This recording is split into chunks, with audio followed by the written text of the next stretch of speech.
Alpha Eagle here again. Welcome back to my channel. I pray you're all doing well, and may God bless you all. It seems as if my thoughts on the woke garbage known as X-Men 97 has upset some left-wing nutjobs, and they're all crying about it. Just look at my comment section.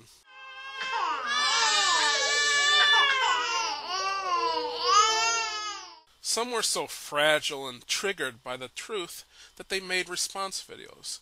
One such nutjob calls himself High CHD.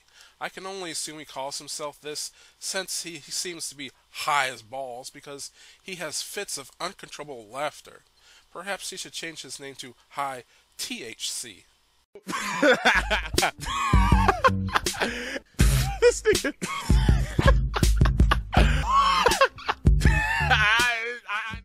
He looks and sounds like a hyena. Seriously, can you spot the difference? I can't.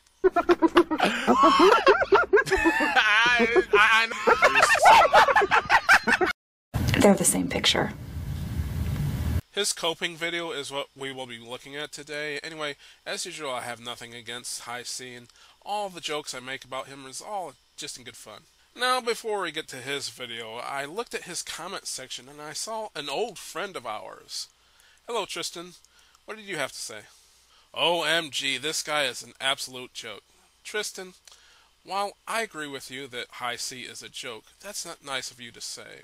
Oh, wait, she's talking about me. Now, Tristan, come on. Do you just hunt the internet looking for videos about me? It turns out that Tristan is also a fragile lefty triggered by my facts about X-Men 97. Now let's hear what she had to say.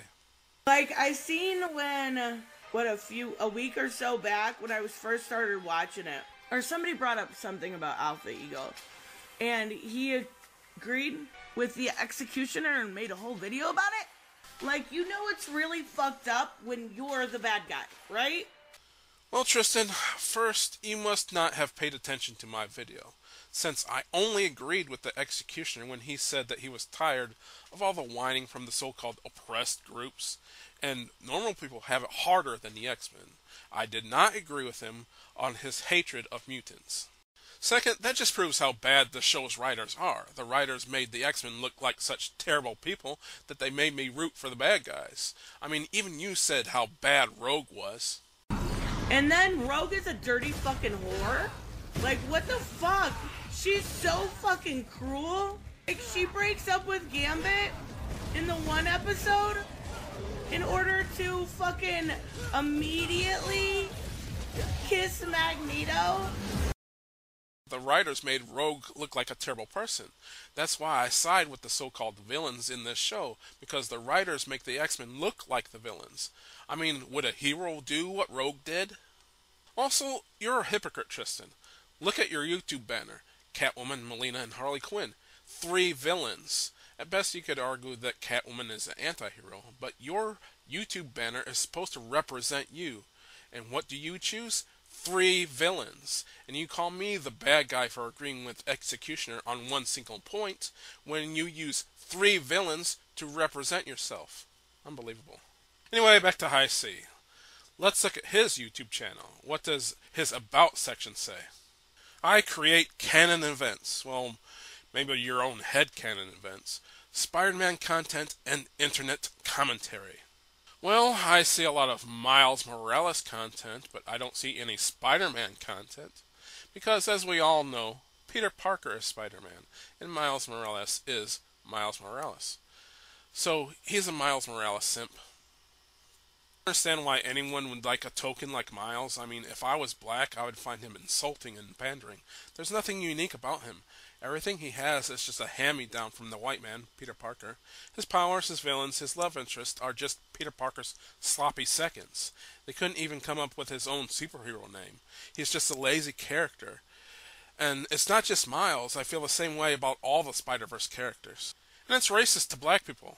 They couldn't give black people their own unique character. They have to give them the white man's table scraps. Hey black kids, do you want a black hero to look up to? Well, here you go, a carbon copy token redundant Spider-Man. You'd think black people would want a unique hero like my favorite black hero, Al Simmons' Spawn. But no, they get a watered-down Spider-Man. Anyway, let's hear what High C has to say about X-Men 97. Someone who barely knows shit about the older show. Oh, that's a good start. At least he admits that he doesn't know shit about the X-Men. Continue. Was going to be non-binary. I was just like, whatever. You know, it's Morph. Like, who gives a fuck? First you admit that you don't know anything about the X-Men. Now you admit that you don't care about the characters. Now perhaps that's why I'm so harsh on this show. Unlike you, I actually care about the characters, no matter how major or minor they might be. So I don't like it when they turn him into the non-existent gender of non-binary, and it doesn't even make any sense since the show is supposed to take place in '97 when nobody had any discussions about gender theory, and in the original show they referred to Morph as he. Morph. He's gone, mon ami.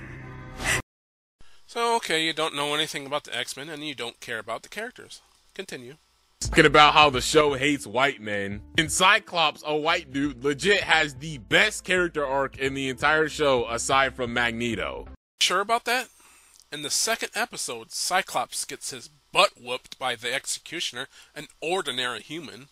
He's constantly whining about how bad he has it, even though he lives in a mansion. Jean cheats on him with Wolverine. And in the last episode, he's a cuck. He gives Wolverine permission to lust after his wife. Don't you dare break her heart. Be the best at what you do. Heal. The writers treat Cyclops like garbage. Continue. And, you know, the start of the show, he gets upset because Xavier leaves the will of the school to Magneto instead of Scott. It's like, yo, I've led the X-Men for so long. Like, I wanted to lead the Professor's dream. I wanted to take over this school. How the fuck did he give it to Magneto? It's actually a great question, but it proves my point. Even Chuck treats Cyclops like crap. Instead of leaving his school to his most loyal student, Chuck leaves his school to his greatest enemy. How does that make any sense? It doesn't. Well, even if Chuck wanted Cyclops and Jean to have a life of their own, why didn't he leave the school to Beast or Storm, instead of the evil terrorist bigot Magneto? Proving yet again that the writers suck. They make Chuck, a white man, look so dumb. Continue. Rogue, you know, and some of the mutants who, like, turn evil. Again, you prove my point. The writers turned Rogue evil. Tristan even said this earlier. They made Rogue into a terrible person. That's why I side with characters like the Executioner, because the writers made the X-Men evil. Continue. Scott's like, you know what? I'm gonna do the one thing that I never got to do with my son. I'm gonna tell him how much I love him, and I'm gonna say goodbye. That shit almost made me tear up, man. I'm not gonna lie.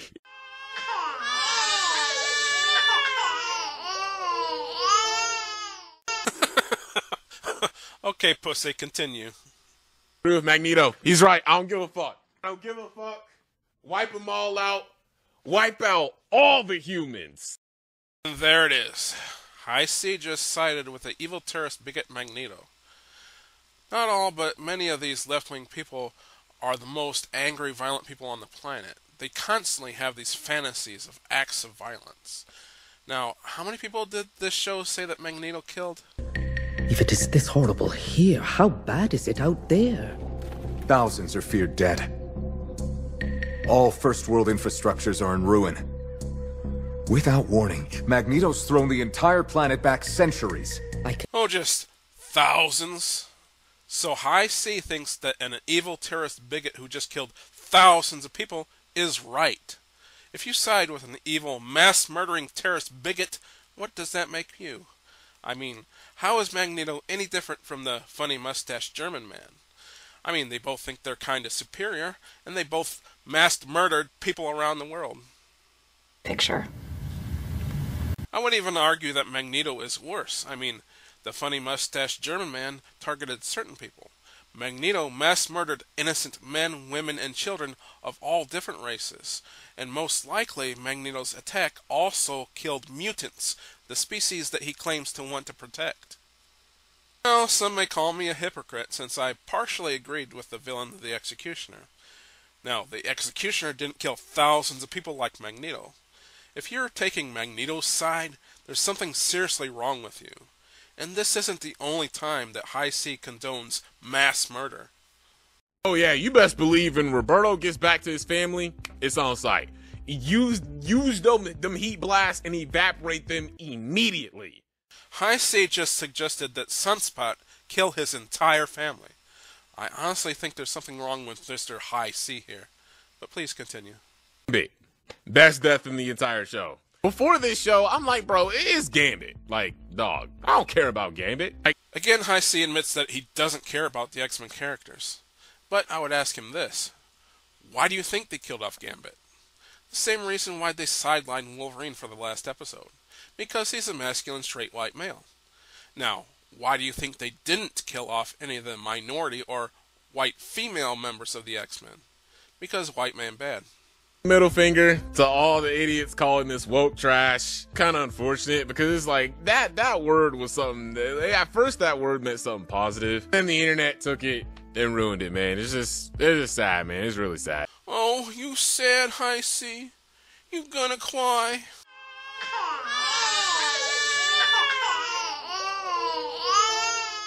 Hey man, you gotta stop living in the past and clinging on to outdated definitions of words and get with the times or be left behind. Now let's move on to High C's criticism of my thoughts on X-Men 97 Episode 6.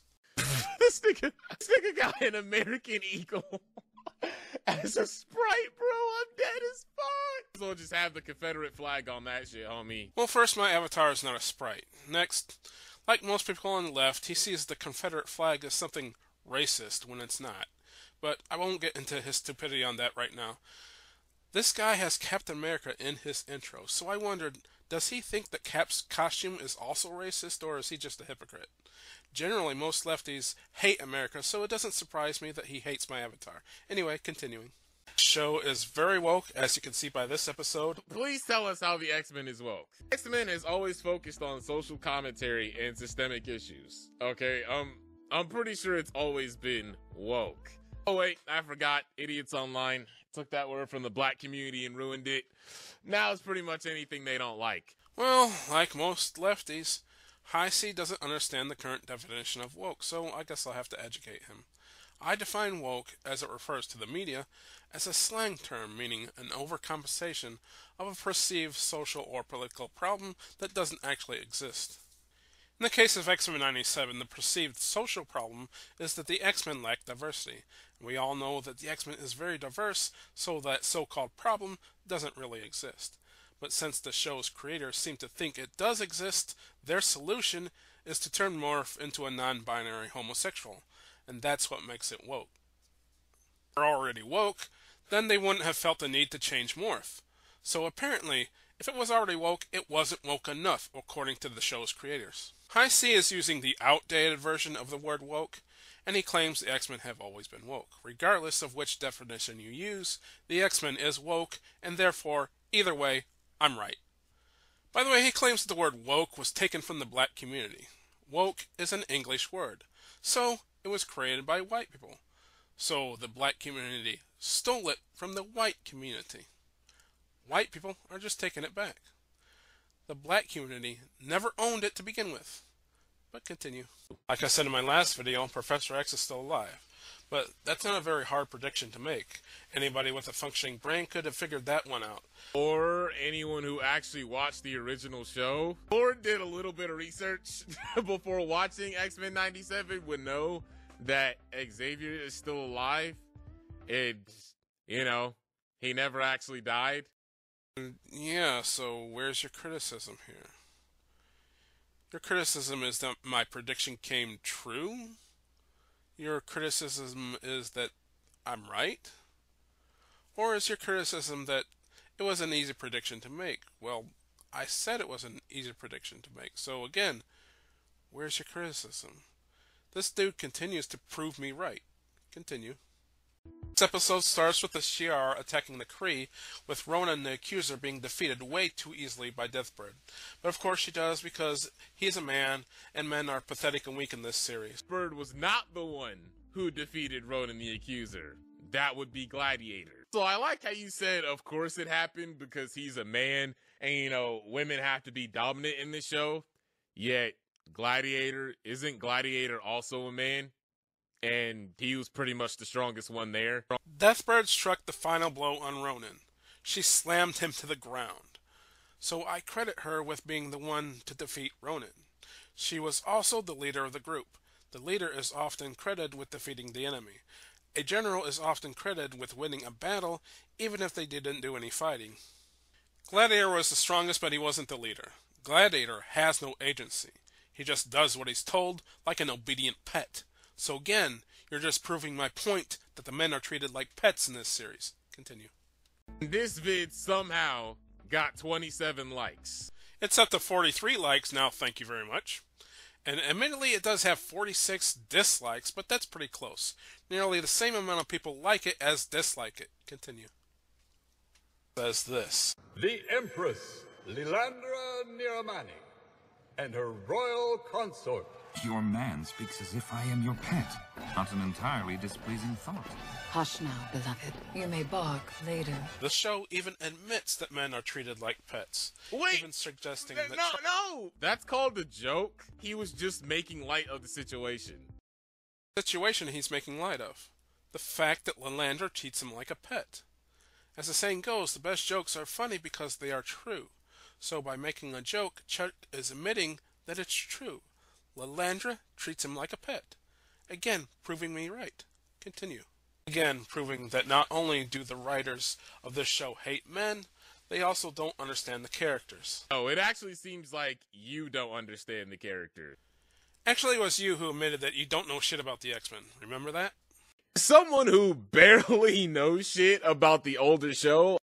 An expert on anything, but I can guarantee you that I know more about the X-Men than this guy. Continue. X-Men villain in real life, I feel like. And that's not a good thing, just so you know. Bro, X-Men really out here exposing bigots, huh? That's crazy. Who just claimed that the evil terrorist bigot Magneto was right. Remember that? He's right. I don't give a fuck. I don't give a fuck. Wipe them all out. Wipe out all the humans. For by your own logic, doesn't that make you the villain? Magneto thinks that mutants are superior to humans. Our mutant powers make us superior. He believes we are the next stage in human evolution, beyond Homo sapiens to Homo superior. That is literally the definition of bigot, and you said he was right. So doesn't that make you the bigot? And that's not a good thing, just so you know. Continuing. Sure. Anyway, Deathbird demands that Charles proves his loyalty by erasing all of his memories of his past life, including the X-Men. Yeah? Now, I think this is a little harsh, but again, I kind of agree with Deathbird. For example, a foreign person who wants to become a citizen of the U.S., they should assimilate to our culture. Wait, what? It's not the same thing as saying, hey, hold your hand up for 10 seconds and say, well, I pledge allegiance to the flag of the United States of America. Bro, that's not the same thing. Well, that's because I didn't say that the Pledge of Allegiance is the same thing as the Shi'ar ceremony. I said that assimilation is similar to the Shi'ar ceremony. Say you become a citizen of Japan. Assimilation means that you speak Japanese and you adopt their customs, like taking off the shoes before entering a person's home. Unfortunately, America has too many invaders who refuse to assimilate. They refuse to speak English or follow our laws. Chuck was acting very similar to foreign invaders to the U.S., and he refused to assimilate to the Shi'ar, making Chuck look very bad. Continuing. Charles uses his powers to kidnap the major members of this conflict and bring them to the astral plane. He is complaining that they're making the white men look bad, but Xavier showcases his powers and he says that's kidnapping. Asked permission to take the Shi'ar to the astral plane? No, he didn't. And taking someone to a location without consent and holding them against their will is kidnapping. I don't know what else you would call it. And kidnapping is what villains do. Therefore, the writers made Chuck, a white man, look bad. Continuing. So goes full woke as Charles humiliates them as he sets them down in a child's classroom. And what's the subject of this struggle session? Critical race theory. Charles... Wait! Critical race theory is American history taught in a negative way through the lens of race in order to make America, specifically white Americans, look like the villains. That's exactly how Chuck taught the Shi'ar history to the Shi'ar people themselves. He specifically, purposely wanted to make the Shi'ar look bad. Again, making Chuck look like a villain. Continuing. The Shi'ar people telling them that they are the villains of history. They are the evil white colonizers.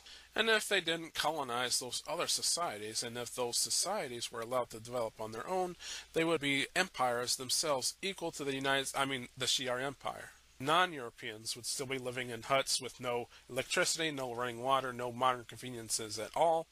They would still be fighting, raping, cannibalizing, and enslaving each other, and dying of diseases at the age of 30. So the idea that non-European countries would have thrived and evolved to the level of the United States all on their own is nonsense.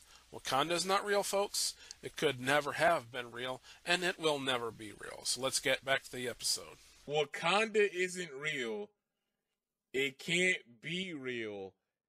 And it will never be real. There's a lot to unpack there. High C claims that there's a lot to unpack about what I said about non-European cultures and Wakanda, yet he never unpacks what I said. He never refuted anything I said in that segment, because he can't, because he knows I'm right. And we know I'm right because even today you can find civilizations untouched by white colonizers. They're basically living in the Stone Age. So no, they can't reach the level of the U.S. If their civilization hasn't evolved beyond the Stone Age in the last 1,000 years, they will never evolve without the help from the Western world. Continuing. And he forced them to listen to his lecture on how they are the bad guys, and that he is morally superior to them, and that they should be ruled by him, and that they need to conform to him instead of him conforming to them. That's not what he said. That's literally not what he said. If that's not what Chuck said, then why didn't you correct me? Because you can't correct me, because I'm right.